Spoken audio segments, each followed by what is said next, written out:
বিসমিল্লাহির রহমানির রহিম। প্রিয় শিক্ষার্থী বন্ধুরা, আশা করি সকলে ভালো আছো। প্রতিদিনের মতো আজকেও তোমাদের সামনে পাওয়ার পয়েন্টের দ্বিতীয় ক্লাস নিয়ে আমি হাজির হলাম। আমি প্রথম ক্লাসে তোমাদেরকে দেখানোর চেষ্টা করেছি পাওয়ার পয়েন্টের পরিচিতি, পাওয়ার পয়েন্ট কীভাবে শুরু করতে হয় তা দেখানোর চেষ্টা করেছি। আর দ্বিতীয় ক্লাসে তোমাদেরকে দেখানো চেষ্টা করব যে পাওয়ার পয়েন্টগুলো আমরা কীভাবে স্টেপভাবে সাজাতে হয়। আর পাওয়ার পয়েন্টের আরেকটি ক্লাস আছে, দ্বিতীয় ক্লাস আছে আমার এই পেজে এবং ইউটিউবে। ওই ক্লাসগুলোতে সাউন্ডের তেমন ভালো হয় না, যার কারণে আমি পুনরায় আবার দ্বিতীয় ক্লাসটি তোমাদের উদ্দেশ্যে তৈরি করলাম। তো আমি প্রথম ক্লাসে তোমাদেরকে একটা কথাই বলছি যে একটা পাওয়ার পয়েন্ট তৈরি করতে গেলে মূলত 5টা অবজেক্ট একটা পাওয়ার পয়েন্টের মধ্যে থাকতেই হবে। এটা হলো আমার তৈরি করা। এখন এই 5টা অবজেক্ট যদি একটা পাওয়ার পয়েন্টে দিয়ে আমরা পাওয়ার পয়েন্টগুলো তৈরি করি তাহলে আমাদের পাওয়ার পয়েন্টটা অনেক সৌন্দর্য থাকে। যেমন প্রথমে আমরা কি করেছি, পাওয়ার পয়েন্টের কি লিখলাম, সবাইকে অনেক অনেক শুভেচ্ছা। অর্থাৎ একটা পাওয়ার পয়েন্টের শুরুতে আমরা কি করতে হবে, শুভেচ্ছা বিনিময় করে নিতে হবে। আমি যদি দর্শক থাকে, দর্শক ক্লাসে যদি ছাত্রছাত্রী থাকে বা বিভিন্ন মিটিংয়ে যারা অ্যাটেন্ড থাকবে তাদেরকে সাথে আমার কি করতে হবে, কৌশল বিনিময় করে নিতে হবে শুভেচ্ছার মাধ্যমে। দ্বিতীয় স্টেপে আমরা রাখতে পারি, দ্বিতীয় স্লাইডে রাখতে পারি উপস্থাপকের পরিচিতি। যেমন আমি উপস্থাপকের পরিচিতি, আজকে ক্লাসটা আমি কে নিচ্ছি, আমি মোহাম্মদ দেলোয়ার হোসেন, পরিচালক, হাইটেক কম্পিউটার লার্নিং সেন্টার। এতটুকু, দ্যাটস এনাফ। আর বেশি কিছু লেখার প্রয়োজন নাই। তবে উপস্থাপকের পরিচিতির পরে আমাদের কি 3 নাম্বার স্টেপে বা 3 নাম্বার স্লাইডে আমরা কি রাখলাম, অনুষ্ঠান পরিচিতি। অনুষ্ঠান পরিচিতি আজকে আমরা কি নিয়ে আলোচনা করব ওইটার ওই জিনিসটা লিখবো বা ওই সেন্টেন্সটা লেখার চেষ্টা করব যে আজকে অনুষ্ঠান পরিচিতিতে আমি আজকে তোমাদেরকে কি নিলাম, কম্পিউটার প্রশিক্ষণ নিয়ে আলোচনা করলাম। তারপরে 4 নাম্বার স্টেপ থেকে আমরা 4 নাম্বার স্লাইড থেকে শুরু করব মূল আলোচনা। এখন কম্পিউটার কি, কম্পিউটার সম্পর্কে আমরা বিস্তারিত আলোচনা করব। বিস্তারিত আলোচনা করতে করতে আমরা কি করলাম, সবার শেষে আমরা সমাপ্ত দিয়ে শুরু করে শেষ করে দিতে পারি। তো এখন তোমাদের আরেকটা জিনিস দেখানোর চেষ্টা করব। আরেকটা জিনিস এখন হলো আমরা স্লাইড তৈরি করতে পারি, বাট স্লাইড তৈরি করতে পারি, আমরা লেআউটও তৈরি করতে পারি। তো এখানের মধ্যে আমরা কি করতে পারি, যেমন আমাদের এই যে তার দিক, এই স্লাইডটা আমাদের প্রয়োজন নয়, আমরা এই স্লাইডটি কীভাবে ডিলিট করব। তো ডিলিট করার জন্য আমরা হোম রিবন বার থেকে আমরা কি করতে পারি, এই যে ডিলিট অপশন, এই যে ডিলিট, খুব সুন্দরভাবে ডিলিট অপশন আমাদের ক্লিক করলাম, আমাদের স্লাইডটা ডিলিট হয়ে গেল। এখন আমি তোমাদেরকে নিউ স্লাইড সম্পর্কে তো আমরা জানি যে আমরা এই যে আবার দেখেন নিচের স্লাইডটা আমার প্রয়োজন নাই, আমি ডিলিট করে দিলাম। এখন আমার একটা স্লাইড প্রয়োজন, আমরা স্লাইড নিতে পারি, এই যে স্লাইড নিতে পারি। স্লাইড নিয়ে আমরা এই যে চাইলে এই যে লেআউট অপশন থেকে আমরা একটা নিতে পারি, লেআউট অপশন থেকে আমরা ক্যাটাগরিগুলা ভিন্ন নিতে পারি। এখন লেআউট অপশন থেকে আমরা 2টা স্টেপ নিলাম, এই যে এখানে আমাদের একটা টাইটেল আর একটা হলো ক্লিক টু অ্যাড টেক্সট। এখন তোমাদের সামনে আরেকটা জিনিস দেখাই, আমরা এই যে আমার এখানের মধ্যে 4টা সিম্বল দেখো, স্লাইডের মধ্যেখানে একদম পেজের বা স্লাইডের মধ্যেখানে 4টা সিম্বল রয়েছে। প্রথম সিম্বলটা হলো ইনসার্ট টেবল। আমরা যদি একটা টেবিল তৈরি করতে চাই, অর্থাৎ পাওয়ার পয়েন্ট আমাদের একটা টেবিল তৈরি করতে চাই, আমরা শর্টকাটে কি করতে পারি, এই যে এখানের মধ্যে ক্লিক করলে আমাদের টেবিল তৈরি হয়ে যাবে। আমাদের যদি চার্টের প্রয়োজন পড়ে, আমরা এই সিম্বলের উপরে ক্লিক করলে আমাদের চার্ট চলে আসবে। আমাদের যদি শেপের প্রয়োজন পড়ে, আমরা শেপের উপরে ক্লিক করলে আমরা শেপের কাজগুলো নিয়ে আসতে পারি। আবার এখানে আমাদের পিকচার, কোনো স্লাইডে যদি আমাদের পিকচারের প্রয়োজন পড়ে, আমরা এই যে সিম্বলের মধ্যে ক্লিক করলেই, পিকচারের সিম্বলের উপরে ক্লিক করলে পিকচার নিয়ে আসতে পারি। আমি এখানে একটা পিকচার চাইলে সেট করতে পারি। আমি সাপোজ একটা পিকচার এখানের মধ্যে সেট করলাম, দেখছো খুব সুন্দরভাবে পিকচার আমি চাইলে প্রয়োজনে আমি ডিলিট করে দিলাম। ক্লিপারের মাধ্যমে আমরা কি করতে পারি, পিকচার অ্যাড করতে পারি। পিকচারের মাধ্যমে আমরা গোর অপশনের মাধ্যমে আমরা পিকচার অপশন নিয়ে আসতে পারি। তো এখানের মধ্যে অনেক ধরনের পিকচার আছে, আমার যে পিকচারটা প্রয়োজন আমরা চাইলে এই পিকচার এখান থেকে ব্যবহার করতে পারি। তো আমি এখানে নতুন একটা পেজ আনতে গেলে আমার কম্পিউটারটা একটু হ্যাং হয়ে গেছে, যার কারণে একটু লেট হচ্ছে। হ্যাঁ, পিকচার আমি ডিলিট করে দিলাম। এখন আমি চাইলে ক্লিপারের মাধ্যমে পিকচার আনতে পারতেছি। আর এখানে একটা জিনিস দেখো, ইনসার্ট মিডিয়া ক্লিপস, এটা খুবই গুরুত্বপূর্ণ। আমরা চাইলে পাওয়ার পয়েন্টের মধ্যে অডিও, কোনো মিউজিক, কোনো মিউজিক আমরা অ্যাড করতে পারি, কোনো রেকর্ডিং জাতীয় কোনো সাউন্ড আমরা অ্যাড করতে পারি। চাইলে আমরা ভিডিও ক্লিপস, বিভিন্ন ভিডিও ক্লিপস আমরা কি করতে পারি, স্লাইডের মধ্যে অ্যাড করতে পারি। তো এই কাজগুলো মতন আমি ইনসার্ট মেনুতে গিয়ে করতে হয়।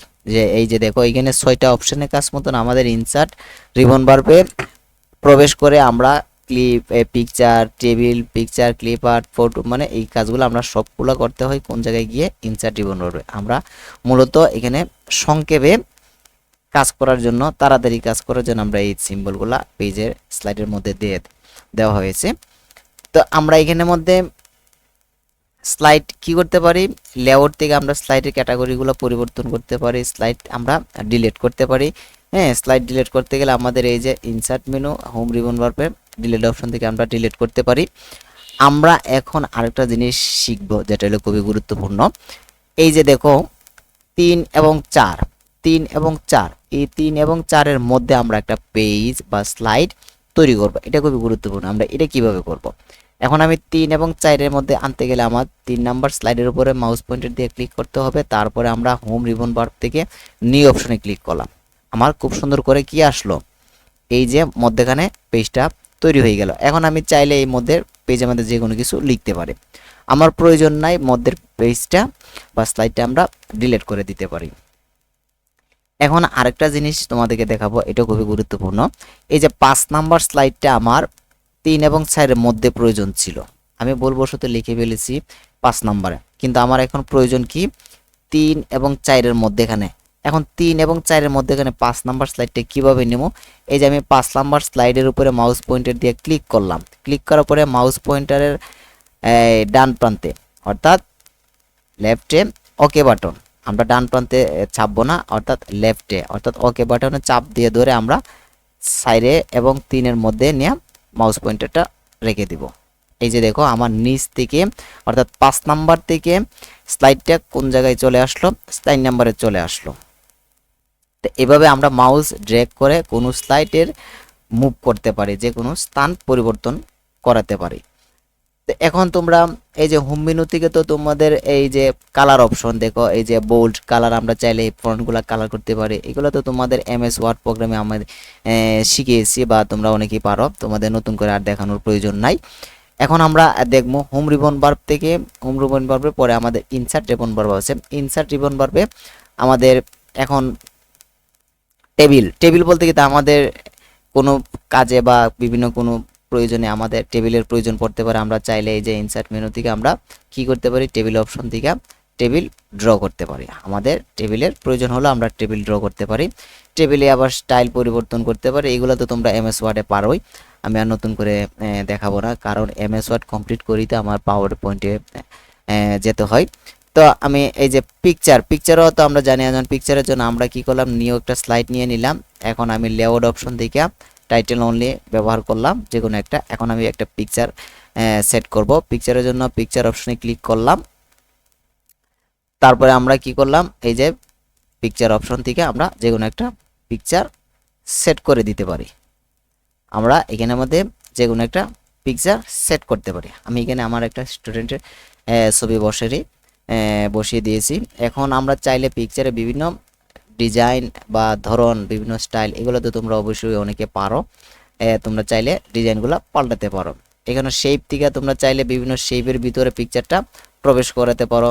শেপের বিভিন্ন ধরনের শেপ আছে, তোমরা চাইলে যে কোনো ধরনের শেপের ভিতরে প্রবেশ করাতে পারো। তারপরে পিকচারের বর্ডার, আমরা যে বর্ডার, এই যে কালো বর্ডারটা আমরা বিভিন্ন কালার করতে পারি। এই যে কালার অপশন দিতে পারে, যে কোনো কালার দিতে পারে। পিকচারের বর্ডারটা চতুর্দিকে আমরা যে কোনো একটা কালার দিতে পারি। তারপর আমরা যে পিকচারটার শেডো আকার দিতে পারি, শেড দিতে পারি, বা বিভিন্ন 3D স্টাইল করতে পারি। এই যে দেখো খুব সুন্দর হয়েছে। তোমরা এগুলো কাজ করলে অবশ্যই আরও আমার থেকে ভালো করতে পারবে। তো চেষ্টা করবে। আমরা ইনসার্ট মেনুর পিকচারে কাজ করছি। এখন ক্লিপারের কাজ হলো আমরা ছবি সংযোজন করা। আমরা নতুন একটা স্লাইড নিয়ে নিলাম, নেওয়ার পরে আমাদের এই যে ইনসার্ট রিবন বারবে ক্লিক করলাম। ক্লিপার তো আমরা জানি যে ক্লিপারের মাধ্যমে আমরা ছবি কি বসাতে পারি, স্লাইডে ছবি অ্যাড করতে পারি বা বসাতে পারি। এখন আমার প্রয়োজন কি, ইনসার্ট রিবন বার্বের ফটো অ্যালবাম। ফটো অ্যালবাম খুবই একটা গুরুত্বপূর্ণ। আমরা চাইতেছি যে একটা অনুষ্ঠানে শুধু আমার কি করব, ফটো অ্যালবাম মানে ফটো সেশন করবো বা ফটোর নিয়ে আমরা একটা প্রেজেন্টেশন তৈরি করবো। আমার এখানে প্রায় 40-50টা বা 100 ফটো আছে, আমরা শুধু কি করবো, না লিখে শুধু ফটো প্রেজেন্টেশন করবো। তখন আমরা এই ফটো অ্যালবামের মাধ্যমে আমরা কি করতে পারি, একটা প্রেজেন্টেশন শুধু ছবি নিয়ে আমরা প্রেজেন্টেশন করতে পারি। এটার উপরে আমি একটা ক্লাস দিব আলাদা করে, এটা অনেক সময় লাগবে। আমার পাওয়ার পয়েন্টের ক্লাসের এমনিতে ভিডিও অনেক লম্বা হয়ে যায়। তো এটার উপরে ফটো অ্যালবাম কিভাবে করতে হয়, ফটো অ্যালবাম দিয়ে কিভাবে প্রেজেন্টেশন করতে হয় আমরা পরবর্তীতে দেখানোর চেষ্টা করব। তারপরে শেপ তো আমরা জানি যে বিভিন্ন ধরনের বক্স নিয়ে বক্সে কাজ করা, বিভিন্ন ধরনের বক্স নিয়ে বক্সে কাজ করা। এই যে এই শেপগুলো আমরা বানাইতে পারি, বিভিন্ন প্রয়োজন আমাদের শেপের প্রয়োজন পড়তে পারে, শেপের ভিতরে আমরা লিখতে পারি, এডিট টেক্সট আমরা লিখতে পারি। স্মার্ট আর্ট শেপ দুটোটা একই কাজ। এই যে আমরা স্মার্ট আর্টের ভিতরে অনেক ধরনের অনেক ক্যাটাগরিতে আমরা অনেক ক্যাটাগরির বক্স আমরা তৈরি করতে পারি। আমরা চাইলে এখান থেকে কালার চেঞ্জ করতে পারি বক্সের। তে তোমরা এভাবে ইনসার্ট রিবন বার্বের শেপ এবং স্মার্ট আর্ট দুটোটির কাজ হলো বক্স তৈরি করা। এবং চার্টের কাজ কি, আমরা বিভিন্ন ধরনের ওই যে আমাদের গ্রাফ পেপারে অনেক সিরিজ আঁকতে হয়, এই সিরিজগুলোর ছবি আমাদের চার্টের প্রয়োজন পড়ে, এগুলো চার্ট হিসেবে চিত্র আকারে ব্যবহার করতে পারবে। তারপর আমাদের হাইপার লিঙ্ক অ্যাকশনের প্রয়োজন পড়ে না। টেক্সট বক্স তো এই শেপ এবং স্মার্ট আর্টের যে কাজ, টেক্সট বক্সের একই কাজ। টেক্সট বক্সের মাধ্যমে আমরা কি করতে পারি, বক্স তৈরি করে আমরা বক্সের ভিতরে লিখতে পারি। তারপরে এখানের মধ্যে আরেকটা খুবই মজার কাজ আছে, দেখো আমি নতুন একটা স্লাইড নেই, স্লাইড নিয়ে ওয়ার্ড আর্ট, অনেকে পারো যে আমরা ওয়ার্ডগুলোর বিভিন্ন ডিজাইন করতে পারি। এই যে দেখছো এখানে আমাদের ওয়ার্ড আর্টের কাজ আছে। এখানে আমরা যে কোনো একটা ডিজাইন সিলেক্ট করলাম, ইউর ট্র্যাক্স হেয়ার, আমি এখানে কি লিখলাম, হাইটেক লিখলাম, হাইটেক লিখলাম। এখন আমার এই যে পিছনের যে শেপটা আমার প্রয়োজন না, আমরা এই যে এখন কি করলাম, হাইটেকটা আমরা বড় করে দিতে পারি। আমরা চাইলে ফ্রন্ট সাইজটা হাইটেকের সিলেক্ট করে আমরা কি করতে পারি, এই যে অপশন থেকে হোম রিবন বার্ব থেকে আমরা চাইলে এটা বড় করে দিতে পারি। এখন আমি এই যে শেপের বক্সটা একটু বড় করে দেই, তাহলে আমার লেখাটা অনেক সুন্দর হবে। এই যে আমরা কি করতে পারি, ইনসার্ট মেনু থেকে, ইনসার্ট রিবন বার্ব থেকে ওয়ার্ড আর্টের মাধ্যমে আমরা কি করতে পারি, এই যে কাজগুলা করতে পারি। আমরা বিভিন্ন কাজ করতে পারি এই যে ওয়ার্ড আর্টের মাধ্যমে বিভিন্ন টেক্সট, এগুলো তোমরা প্র্যাকটিস করলে তোমরা আশা করি পাবে। তারপরে ওয়ার্ড আর্টের ওয়ার্ড টেক্সটের ভিতরে আমরা এখানে কালার চেঞ্জ করতে পারি, আমরা বিভিন্ন ডিজাইন করতে পারি কালারের। তারপরে আউটলাইন দিতে পারি টেক্সটের, যে আমরা আউটলাইন দিতে পারি টেক্সটের চতুর্দিকে আমরা আউটলাইন সেট করতে পারি। আউটলাইন বলতে কি, লেখার এই যে ওয়েডিং থেকে আমরা আউটলাইনটা মোটা করে দিতে পারি। আমি আবার দেখাই, এই যে টেক্সট বক্সের উপরে ক্লিক করবে, ডাবল ক্লিক করলে আমাদের ফরম্যাট মেনু অপশন চলে আসবে। ফরম্যাট মেনু থেকে আমরা কি করতে পারি, আউটলাইন চেঞ্জ করতে পারি। হ্যাঁ, তারপরে আমাদের যে টেক্সট ফিল বলতে কি, লেখার ভিতরের কালারগুলো আমরা চেঞ্জ করতে পারি। দেখছো আমার দুই কালার, আমি চাইলে এটারে কি করতে পারি, এখন আউটলাইন হিসেবে অন্য একটা কালার দিয়ে দিতে পারি। আমি চাইলে এটারে সবুজ, এই যে আমার প্রথম টেক্সটটা লাল আর দ্বিতীয় টেক্সটটা কি হলুদ, দুইটা খুব দেখতে অনেক সুন্দর। আমরা চাইলে থ্রিডি এফেক্টও এখানে প্রয়োগ করতে পারি। এই যে আমরা চাইলে বিভিন্ন ধরনের এফেক্ট এই জায়গার মধ্যে আমরা প্রয়োগ করতে পারি। দেখছো এইগুলা অনেক সুন্দর একটা ডিজাইন। এখন আমরা দেখবো ইনসার্ট মেনু বারে এই যে ওয়ার্ড আর্টের কাজ দেখতেছি, ওয়ার্ড আর্টের কাজগুলো তোমরা দেখলে এগুলো আস্তে আস্তে পারবা আশা করি। তারপরে আমাদের আছে কি, ডেট এন্ড টাইম বলতে কি, আমাদের যে কোনো একটা স্লাইডের মধ্যে কি প্রয়োজন পড়তে পারে। আমার নতুন একটা স্লাইড নিলাম, এখানের মধ্যে আমার একটা তারিখ পড়তে পারে, আমার আজকের তারিখটা মনে নাই, বা আমার ক্যালেন্ডারে কত তারিখ চলতেছে এটা খেয়াল নাই, বা কোটা বাজতেছে আমার হাতে ঘড়ি নাই, কীভাবে বসাবো শর্টকাটে আমরা কি, এই যে ডেট এন্ড টাইমের উপরে ক্লিক করলে অনেক ক্যাটাগরির টাইম ফরম্যাট চলে আসলো। আমি এখানে একটা যে কোনো একটা ক্যাটাগরি থেকে নিয়ে নেই। দেখো এই 5 মাস 23 তারিখ 2024, কয়টা বাজে, 2:25 আমি ক্লাসটা তৈরি করতেছি বা প্রেজেন্টেশনটা তৈরি করতেছি। এভাবে তোমরা কি নিতে পারো, যে স্লাইড টাইম থেকে, ডেট এন্ড টাইম থেকে নিতে পারো। তারপর আমাদের কি আছে, স্লাইড নাম্বার।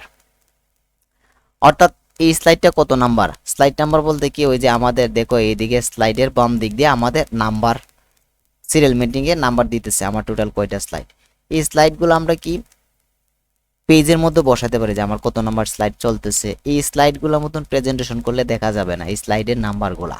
আর আমি যদি সরাসরি স্লাইড নাম্বার বসাই, এই যে আমি এখানে বসাইলাম, তখন কি করব, আমার প্রেজেন্টেশনের সময় আমার স্লাইড নাম্বারটা সবার সামনে দেখা যাবে। এই জন্য আমরা কি স্লাইড নাম্বারটা এই জন্যই বসানোর চেষ্টা করি। তো সিম্বল বলতে কি প্রতীক, সিম্বল বলতে কি আমাদের প্রতীক, প্রতীক বলতে কি অনেক সময় আমাদের অনেক এই প্রয়োজনীয় সিম্বল প্রয়োজন, যেমন আরবি হরফের প্রয়োজন, আমাদের কি দরকার আরবি হরফের প্রয়োজন বা বিভিন্ন ধরনের সিম্বলের প্রয়োজন যেগুলো আমাদের কিবোর্ডে নাই কিন্তু আমার প্রয়োজন, তখন আমরা কি কাজে ব্যবহার করতে পারি, এই যে আমরা সিম্বল থেকে এই সিম্বলগুলা এনে আমরা ব্যবহার করতে পারি।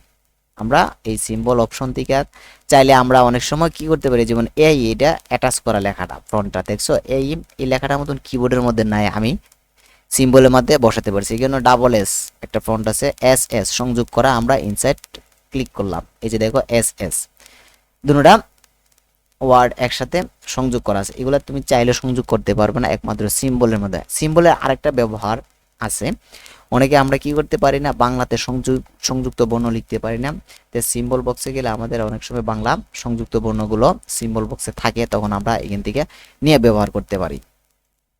তো আজকে আর কিছু বলবো না, তোমাদের সামনের দিকে যাব না, আমি সামনে তোমাদেরকে দেখানোর চেষ্টা করব অবজেক্ট, মুভি এবং সাউন্ড, এই তিনটা অপশনের কাজ।